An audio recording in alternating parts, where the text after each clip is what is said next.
Since the Honolua stream is part of the Pu'ukukui watershed preserve, will the dam that Maui Land and Pine has built be opened and the stream running again? Or are they planning on using this water source be used for the Kapalua Mauka project?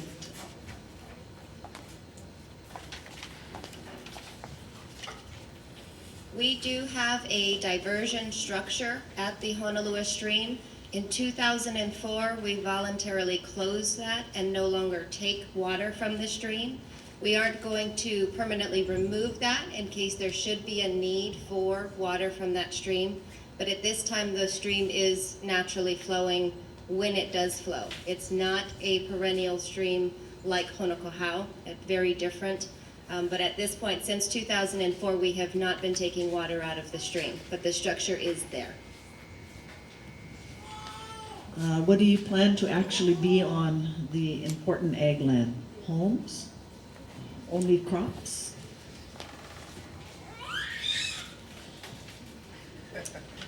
I think at this point, again, the law says that you can't have a residential subdivision. We're committing, we heard the leadership of the two groups that the residential subdivision, they wanted to have a level of protection for those fields. So that is why we are committing to include it in the important ag lands designation, which is very specific about saying no residential subdivisions. It does allow the farm housing to allow sustainable farms. I'm not sure how those details are going to be worked out. I encourage you all to stay well informed of the process, as will we, as it's developed. But at this time, our plan is to submit our application to have it designated as important ag lands. We're not planning to put a residential subdivision while that process is going on. Thank you for asking Maui Land and Pine all the questions. It's going great. Thank you. It's supposed to be equitable. Oh, no, it's not. Kalani. She's running for Miss Hawaii. Okay, so anyway, can you explain, these are all related to the ag land, so I'm just going to read these, even if you've answered them already. But can you explain more what the Ag Land Act 183 can mean in a sense of concrete, using the land, houses, or only farming, and what does a landowner get when you say you get park credits? So it's a two-part question. Let me answer part two. Maui County Code. In the Maui County Code, when you do a subdivision or when you do any residential development, you have to pay what's called a park fee. Right now for West Maui, it's somewhere in the areas of $27,000 per unit that the developer pays to the Department of Parks. There's also in that code, there's an allowance that you could do a land transfer, and I believe it equates to 500 square feet per acre. What we would do is, in exchange for transferring the 255 acres, is we would, instead of asking for cash payment for that, we would ask for park credits that could be used in our development projects that we have already approved to be applied. One of the things that what we are proposing is 1,200 park credits. If you look at the county code and the equivalent of that, 1,200 park credits times 500 square feet really equates to 14.5 acres. We don't need to have 20,000 park credits, but we really looked at that and said, what do we think is a equitable value for us? And we've settled at the 1,200, which is a very significant discount to the 255 acres that we're proposing to transfer to the land trust. What will the zone enhancements mean for the affordable housing?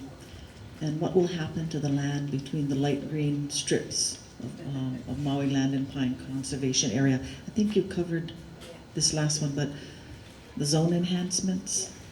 So part A to that question, the zoning enhancements, what that means is Kapalua Mauka is a expansion to our existing Kapalua Resort.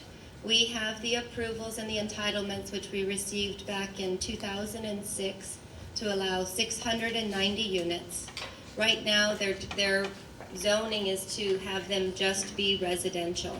We're asking to have the enhancement of allowing the transient vacation rental use in that area.